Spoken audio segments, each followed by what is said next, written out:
فإنه ليوم مبارك ومناسبة عزيزة نستقبل فيها في هذا الجمع الكريم وفي هذه الساحة العامرة بالمحبة والاحترام رجلين من رجال الحكمة والخبرة وأعلام السياسة الرشيدة في هذه المنطقة. نرحب بكل فخر واعتزاز بسعادة سيد سكندر حيات خان شيرپاو، ونرحب ترحيبا يليق بمقامه الكريم بسيد الكريم قيصر جمال هشنغري، ونرحب ترحيبا يليق بمقامه الكريم بالسيد جناب هاشم حانسي، ونرحب ترحيبا بمقامه الكريم هاجي طارق خان. فإنه ليوم مبارك، إن حضوركما في هذا المكان المبارك بين أهلكما ومحبيكما هو شرف لنا. محترم مشرانو، معزز بزرگانو، سپیڅلو د دې علاقې ولس مشرانو،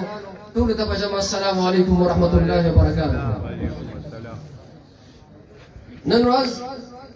دا د عزت ورځ ده، دا د هیبت ورځ ده، دا د قدردانۍ او د درناوي ورځ ده. زمونږ دا دلته راټولېدل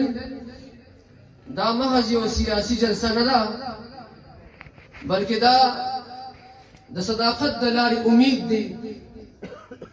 دا د ترقۍ د لارې یو امید دی، او دا د رښتوني سیاسي او یو اهم ګام دی.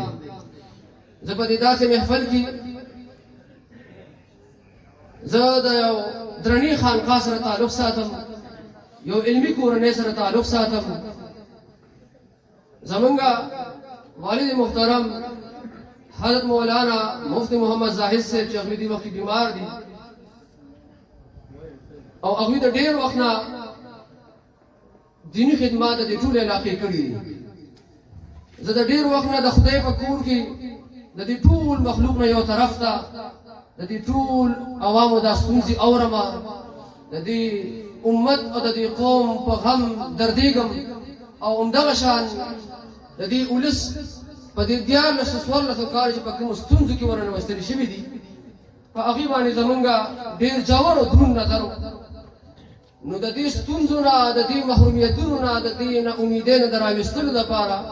چې زما ذهن کې کومه یوه لاره وه، هغه د قومي وطن پارټۍ دا یوازې دا لاره وه. قومی وطن پارٹی قومی وطن پارٹی شیر پاکستان جناب آفتاب احمد خان شیرپاو. زه نن په دې بابرکته مجلس کې او په دې مشرانو په دې مشرۍ کې د دې په دې نګرانۍ کې د خپل خاندان د طرف نه د یو نماینده په توګه د زړه په پرېکړې سره په قومي وطن پارټۍ کې خپل شمولیت اعلان وکړ. محترم مشرانو، د دې علاقې سپېڅلو ولس ما د شیرپاو د کورنۍ د انتخاب صرف په 3 وجو باندې کړی دی. لومړنۍ یوه وجه هغه دا ده چې دوی سیاست نه بلکې د دې عوامو خدمت کوي. بس دیمه خبره دا ده چې دوی د باوقاره او د عزت د سیاست قائل دي، هر چا ته عزت ورکوي. تر اوس ساعته پورې به تاسو څوک هم دا نه وي اورېدلي چې جناب آفتاب احمد خان شیرپاو صاحب یا صوبایي سکندر حیات خان هغوی چې کوم دین و د چا بېعزتي کړي وي یا چاته سپک الفاظ استعمال کړي وي، همیشه یې خلکو ته عزت ورکړی دی، د علماو عزت یې کړی دی او کوي. او د دې علاقې یوازې د نرم خوی نه بلکې د باوقاره سیاست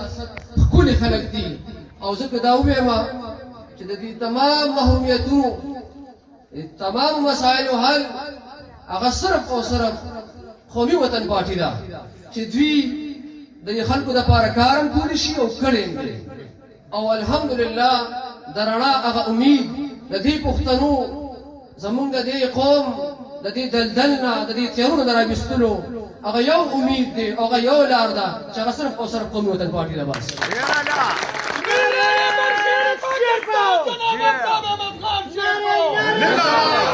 قيادة جناب سكندر أفغان شيربو مولانا مفتي بير سبي الله هاي محمد الشمخان عبدول بشران هاي كنادي قومي وطن پارٹی زمونږه د قومي وطن پارټي د دې صرف او صرف یو ایم دی هغه هر چاته محبت ورکول دي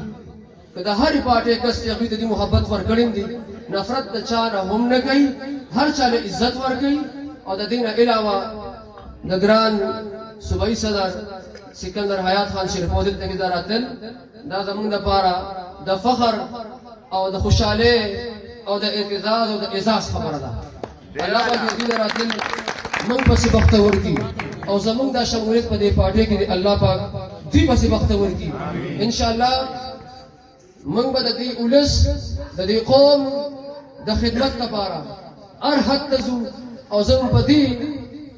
غونډه کې په دې جلسه کې په دې پریس کانفرنس کې دا اعلان کوم چې زما د وجود هر حصه به د دې وطن او د دې قوم په خدمت کې استعمالېږي انشاءالله او د هغې لپاره به انشاءالله موږ د ملي رهبر جناب آفتاب احمد خان شیرپو صاحب او انشاءالله صوبایي صدر